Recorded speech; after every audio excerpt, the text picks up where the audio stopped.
నమస్తే అండి అందరికీ. అందరు ఎలా ఉన్నారు? నేనైతే చాలా బాగున్నాను. మీరు బాగుండాలని మనస్ఫూర్తిగా అయితే కోరుకుంటున్నాను.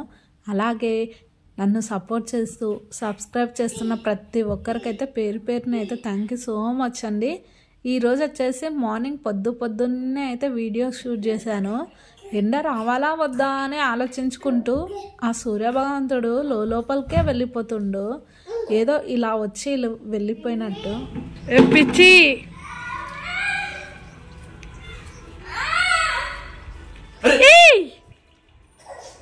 ఇంకా అన్ని సమయాలలో అయితే చెట్లకు నీళ్లు పోయలేము కదా, అందుకని అయితే మా ఆయనతోనైతే పోపిద్దామని అయితే ఓపిస్తున్నాను.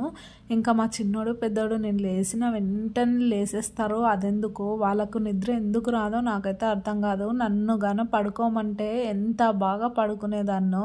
మా చిన్నోడు అంటే పెద్దోడు పొద్దున్నే ఫోన్ అయితే పట్టేసుకున్నాడు. వాడిని స్కూల్కి పంపిద్దామని నానా ప్రయత్నాలు చేస్తున్నాను, కానీ వాడికి బలం రావట్లేదన్నమాట. ఇంకా అందుకనే అక్షరాభ్యాసం అవన్నీ చేయించాను. వెంటనే తొందరగా పంపిద్దామని. చూసారా, 4-5 రోజులు అవుతుంది. ఇంకా ఈరోజు లాస్ట్లో అయితే మా ఆయనను ఫుల్ బ్రతిములాడా, చెట్లకు నీళ్ళు పోయండి అది ఇదని. కొంచెం అంటే వాళ్ళకి అలవాటు అయితే పోస్తూ ఉంటారు, కానీ ఇంకా చిన్నప్పటి నుంచి మా అత్తమ్మ చాలా గార్వంగా పెంచేసింది మా ఆయనను. ఇంకా నేను వచ్చాక కూడా అవన్నీ ఏం తెలియలేదు. అందరం మేము ఉమ్మడిగా ఉన్నప్పుడు ఇటు తీసి ఇటు పుల్ల వేయలేదన్నమాట. ఇంకా స్టార్టింగ్ నుంచి అలవాటైన పానానికి ఇప్పుడు కొత్తగా మార్చుకోవడానికి చాలా కష్టంగా ఉంటుంది. ఇంకా తను అయినా చాలా అంటే కేర్ చేస్తాడు పిల్లల విషయంలో. ఇంకా నా విషయంలో కొన్ని విషయాలు ఇంకా చెప్పకన్నా ముందే చేస్తాడు. కొన్ని విషయాలలో ఇంకా అంత తెలియదు. ఇంకా తనకు పొద్దున అంటే 7కి వెళ్తాడు, మళ్ళీ మధ్యాహ్నం తినడానికి వస్తాడు, మళ్ళీ నైట్ 8కి 8:30కి అలా వస్తాడు. ఇంకా షాప్లోనే ఫుల్ టైర్డ్ అయిపోయి ఉంటాడు. నేను కూడా ఇంకా మళ్ళీ ఇంటికి వచ్చిన వెంటనే పనులన్నీ చేపించేంత ఇంకా అంటే ఇంట్లో చేసుకునే పనులే నాకు ఎంత కష్టంగా ఉంటాయో, బయటికి వెళ్ళి వాళ్ళు చేసే పనులు వాళ్ళకు కష్టంగా ఉంటాయి. ఎవరి పనులు వాళ్ళకి ఇబ్బందే కదా. అయినా ఇష్టం ఉన్న చోట కష్టం అనేదే ఉండదు. కానీ ఇప్పుడు చిన్నగా ఉన్నారు కాబట్టి పిల్లలు కొంచెం మెయింటైన్ చేయడం కష్టం కాబట్టి, అయినా తను వచ్చినా ఊకేముండడు. మళ్ళీ పిల్లల్ని చూడడం, తినిపించడం, కేర్ చేయడం ఇవన్నీ చేస్తూనే ఉంటాడు. ఇంకా పిల్లలతోనైతే నాకు ఎన్ని పనులున్నా ఎన్ని ఉన్నా పిల్లలకు చూపించే టైం ఖచ్చితంగా అయితే పిల్లలతోనే చూపిస్తాను. ఎందుకంటే ఆ చైల్డ్హుడ్ మళ్ళీ రాదు కదా. కొంచెం పెద్దగా అయిపోయినారనుకోండి, వాళ్ళ బిజీ లైఫ్లో వాళ్ళు పడిపోతారు. స్కూల్కి వెళ్ళడం, ఇంటికి రావడం, రాసుకోవడం, తినడము, ఇంకా పడుకోవడం ఇదే ఉంటుంది. ఈ చైల్డ్హుడ్ అస్సలు అంటే ఏమంటారు,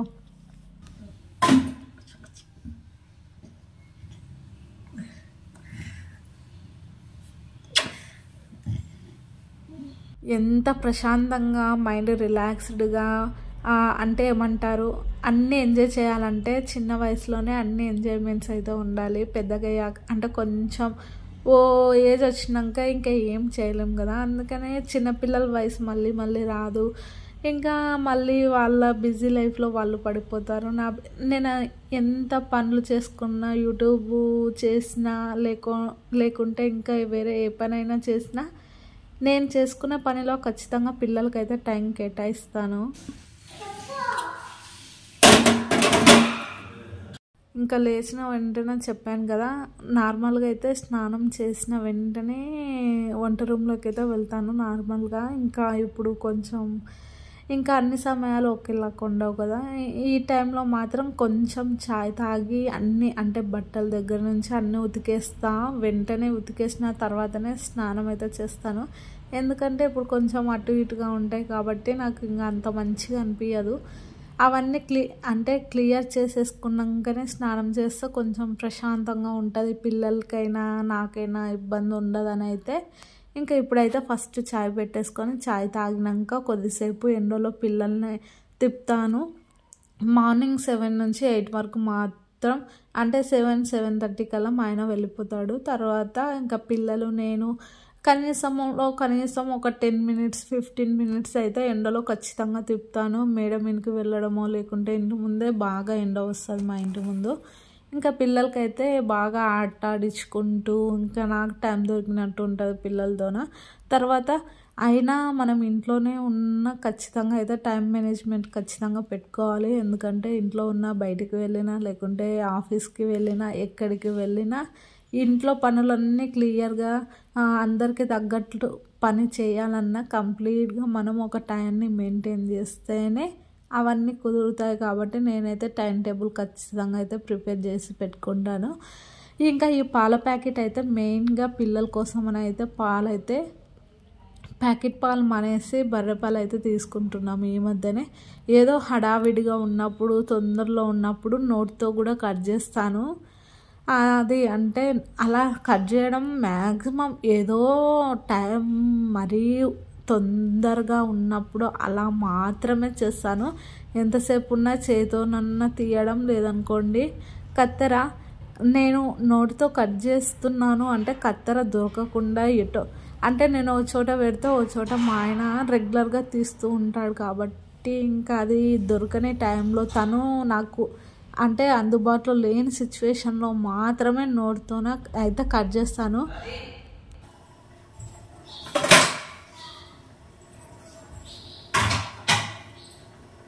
ఎప్పుడన్నా దయచేసి నా వీడియోలలో పొరపాటున నోటితో కట్ చేసినప్పుడు కొంచెం దయచేసి మీ మంచి మనసుతో అయితే అర్థం చేసుకుంటారని మనస్ఫూర్తిగా అయితే కోరుకుంటున్నాను. ఏదో సిచ్యువేషన్స్ బ్యాడ్ అయినప్పుడు మాత్రమే అలా చేస్తాను తప్ప మిగతా టైంలో అయితే నాకు నోటితో కట్ చేయాలి అంటే కోపమే. కాకపోతే టైం చెప్తున్నాను కదా, ఏదో సిచ్యువేషన్లో ఎప్పుడో అంటే ఏదన్నా పరధ్యానంలో ఉన్నప్పుడు అన్నా ఏమన్నా ఆలోచించుకుంటూ లేదనుకోండి వేరే ఏమన్నా అయినప్పుడు మాత్రమే అలా చేస్తాను. అందుకే వీడియోలో ముందే మెన్షన్ అయితే చేస్తున్నాను. ఒకవేళ పొర్రపాటున ఎప్పుడైనా దయచేసి అయితే మీ మంచి మనసుతో అయితే మన్నించండి. ఇంకా ఇలా అయితే మొత్తం అయితే నేను ఒక్క పని చేసుకొని ఒక్క పని మిన్నే ఉన్నానుకోండి ఇంకో పనికి అంటే ఏమంటారు పిల్లలు ఉన్నారు కాబట్టి మ్యాక్సిమం అయితే అన్నీ ఒకేసారి అయితే ప్రిపేర్ చేసి పెట్టుకుంటాను. ఏమైనా కూరగాయలు కట్ చేయడం అలాంటివి ఏవైనా ఉన్నా వెంటనే చేసేసుకుంటాను. ఎందుకంటే ఇంకా తను షాప్కి వెళ్ళిపోయింది అనుకోండి ఇంకా తర్వాత నాకు ఉంటుంది చూడండి అస్సలు టైం మేనేజ్మెంట్ లేకుండా ఎలా ఉంటుందంటే అలా గందరగోళంగా అయిపోతుంది అనమాట. అందుకని అయితే తను ఉండే టైంలోనే నేను వెంటనే పనులన్నీ కంప్లీట్ చేసుకుంటాను. మధ్యాహ్నం వంట ఇంకా బట్టలు అవి ఇవి ఎలాగో అలా మేనేజ్ అయితే చేసుకుంటాను. పిల్లల్ని పండబెట్టడమో లేదనుకోండి ఇంకా బయటకే తీసుకువెళ్ళి ఇంకా వాషింగ్ మిషన్ అయితే తెచ్చుకున్నాను. కానీ వాషింగ్ మిషన్లో నాకు అంత అంటే బట్టలు ఏమంటారు మొత్తం పిప్పి అయ్యి బయటకు వస్తే ఎలా ఉంటుందో అలా అయితే అనిపిస్తుంది. ఇంకా వాషింగ్ మిషన్ అంటే నేను ఇంట్లోనే ఉంటాను, ఖాళీగానే ఉంటాను. పిల్లలు చిన్నగున్నా పెద్దగున్నా మనం సాకులు నేర్చుకుంటేనే సాకులు వస్తాయి. మనసు ఉండే మార్గాలు ఎన్నో అని మన పెద్దలు ఊరికనే ఏం చెప్పలేదు. ఇంకా నేను అందుకనే లేవంగానే బట్టలు అయితే నానబెట్టేసుకుంటాను. పిల్లల్ని పండబెట్టిన వెంటనే తొందర ఉతకడము లేకుంటే నేను ఒకటండి వాషింగ్ మిషన్లో వేస్తే కరెంటు బిల్లు ఎక్కువనే వాటరు ఎక్కువనే ఇంకా ఏమంటారు అదేందో వాషింగ్ మిషన్లో బట్టలు వేస్తే ఆరే బుద్ధి కాదు నాకు, అదొక ప్రాబ్లం అనమాట. చేతితో ఉతుక్కున్నవే దనా చేసేసి మంచిగా ఆరేసుకుంటే ఐరన్ చేసిన బట్టల కన్నా ఎక్కువ ఉంటుంది. ఇంకా ఇక్కడ వచ్చేసి మా పెద్దోడండి. నేను ఇదైతే మొన్న డిమార్ట్కి వెళ్ళింటే ఇది కనిపించింది, వాడికి ఎటు నేర్పిద్దామని అనుకుంటున్నాను అలావి, అందుకనైతే ఇది తీసుకొని వచ్చాను.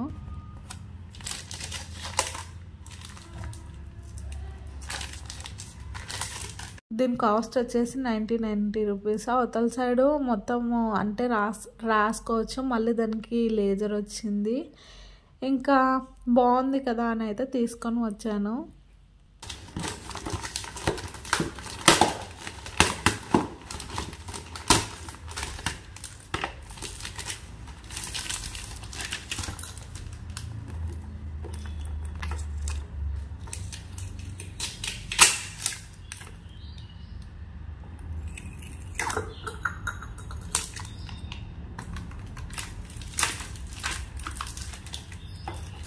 ఒకటి పెన్సిల్ ఒకటి మార్కర్ అయితే వచ్చింది. ఇటు సైడ్ ఏమో ఓపెన్ వచ్చింది, అటు సైడ్ ఏమో ఆల్ఫాబెట్స్ అలాగే యాపిల్స్ అవన్నీ వచ్చినాయి. A for apple, B for ball, C for cat అని అంటాం కదా, అవి అయితే వచ్చాయి. ఇక్కడ చెప్పాను కదా పెన్ అంటే పెన్ వచ్చింది, మార్కర్ వచ్చింది, అంటే రాసినది మళ్ళీ తూడ్చడానికి. ఇంకా ఇదైతే డిమార్ట్కి వెళ్ళినప్పుడు కొంచెం నేను స్కెచ్ పెన్స్ అలాంటివన్నీ తీసుకొని వచ్చాను, వానికి యూజ్ అవుతాయని. ఇంకా ఎంత మ్యాక్సిమం అయితే ట్రై చేస్తున్నాను పంపిద్దామని. ఇంకా ముందుగా అయితే నిజంగా వాడు అక్షరాభ్యాసం చేపించినప్పుడు ఓం రాయి నాన్న అని ఎంత అడుక్కున్నా ఒక్కసారి రాసేసి మళ్ళీ అస్సలు దాని వైపు కూడా వెళ్ళలేదన్నమాట.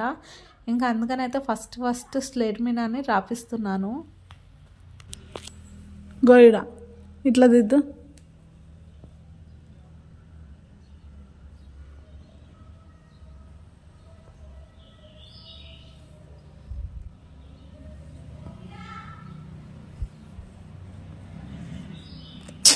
గుడ్ బాయ్ అప్పను, మంచిది.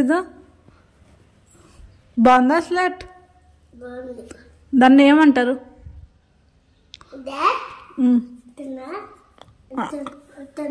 ఆ రాయ్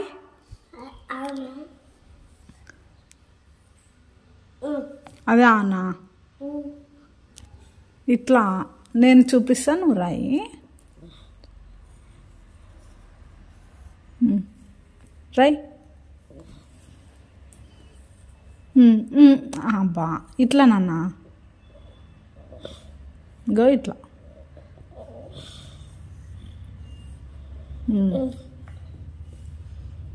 నాకు అతి కష్టమైన పని ఇలా నేర్పించడము. అందరూ అంటున్నారు ఇంట్లోనే ఉంటావు, ఖాళీగానే ఉంటావు, పిల్లలకి వాళ్ళు నేర్పించచ్చు కదా అని. చెప్పిన మాట అంటే మా పెద్దోడు వాడికి మంచిగా ఉన్నప్పుడు చెప్తే వింటాడు వెంటనే. అయినా మన టాలెంట్ చాలా ఉందండి, ఏదైనా చెప్పిన వెంటనే చేసేస్తాడు. కానీ మనము కొంచెము బ్రతిమలాడి ఇప్పుడు నేర్చుకో నాన్న, ఇప్పుడు చేయి నాన్న అంటే మాత్రం అస్సలు చేయడు. వాడికి నచ్చినప్పుడు నేను వద్దన్నా స్లేట్ తీసుకొని వెళ్ళి అన్నీ రాస్తాడు. నేను రాయి చెయ్యి అన్నప్పుడు ఇలా సతాయిస్తాడు అనమాట. రాయమంటే వచ్చు వాడికి, కాకపోతే కావాలని సున్నలాగా మాత్రమే రాసేసి వదిలేస్తున్నా అనమాట. వాడి టాలెంట్కి నిజంగా నేను ఒక్కొక్కసారి షాక్ అయిపోతా, స్టన్ అయిపోతా. ఒకసారేమో ఇలా అంటే నేను ఇప్పుడు బ్రతిమలాడి కొద్దిసేపు ఉంటా వీడియో, కానీ ఇంకా ఈ స్లేట్ నిజంగా పిల్లలకి చాలా యూజ్ అవుతుంది. ఎందుకంటే మార్కర్ ఉంటుంది, లేజర్ లాగా ఉంటుంది, అంటే స్కెచ్ పెన్ ఇది, కాకపోతే మంచిగా పడుతుంది. మళ్ళీ ఇది చూసారా, ఇదేనండి డస్ట్ లాగా బాగా క్లీన్ అవుతుంది అనమాట. స్లేట్ పెన్సిల్ పిల్లలు నోట్లో పెట్టుకోవడము, పెన్సిల్స్ ముక్కు అంటే ఏమంటారు బల్పాలు అవి ఉంటాయి కదా, ఇంకా ఒక ముక్కులో పెట్టుకోవడము లేకుంటే చెవులో పెట్టుకోవడం పిల్లలకి అంత కంఫర్ట్ కాదని నాకు భయం అవుతుంది. అందుకని అయితే నేను ఎంతసేపు ఉన్నా ఇలాంటివే ఎక్కువ ప్రిపేర్ అయితే చేస్తాను. వాడి దరిదాపుల్లో కూడా ఏమంటారు బలపాలు కానీ వాటిని మాత్రం అస్సలు వాడి దగ్గర పెట్టను, చేయను. మా వాడు ముందే కంత్రికి చేస్తే నా పని అయిపోయా. అందుకని అయితే భయం అవుతుంది నాకైతే. అందుకే ఇలాంటివి ఎక్కడన్నా దొరికితే మాత్రం ఖచ్చితంగా అయితే తీసుకొస్తాను. ఇంకా అందుకనే అయితే ఇంకా అంటే బియ్యము మావేనండి, మా అత్తమ్మ శెలకలనే పండిస్తుంది. బియ్యమైనా జొన్నలైనా ఏవైనా శెలకలనే పండిస్తుంది. ఇంకా అంటే ఇంట్లోనే ఎక్కువ స్టోర్ చేసి పెడతాము. పాత బియ్యము ముత్యం కన్నా అస్సలు బియ్యం కాదు అట్లా అవుతుంది. రైస్ మాత్రము కొంచెం నానబెట్టినామనుకోండి, ఒక్కరికి నానబెట్టేది ఇద్దరికి ముగ్గురికి అవుతుంది. కొంచెం అయితే ఒక 1 hour అట్లా నానబెట్టేస్తే చాలు, చాలా టేస్ట్. ఆ రైస్ కూడా అంటే పాలిస్తా ఎక్కువ చేపిస్తారు కదా బయట, మా అత్తమ్మ అట్లా ఏం చేపియదు. అత్తమ్మనే ఎప్పుడు కావలిస్తే అప్పుడు చేసి వెళ్ళిపోతుంది అనమాట. ఇప్పటికి ప్రస్తుతానికైతే అయిపోయినాయని నేనే చేసుకుంటున్నాను. ఇంకా ఏం ఉండవు, ఎందుకంటే మా బియ్యమే కాబట్టి అత్తమ్మనే దగ్గరుండి అన్నీ చూసుకుంటుంది కాబట్టి అందులో రాళ్ళు అవి ఏముండవు. ఏమైనా మెరకలు ఉన్నాయేమో అని చూస్తున్నాను అంతే. ఇంకా మా బియ్యము మాత్రం సూపర్ ఉంటుంది, రైస్ మాత్రము. ఇదండి వీడియో నచ్చితే తప్పకుండా అయితే ఒక చిన్న లైక్ ఇచ్చేసి వీడియో ఎలా ఉందో కామెంట్ అయితే చేయండి. ఉంటాను. Thank you for watching. Bye bye.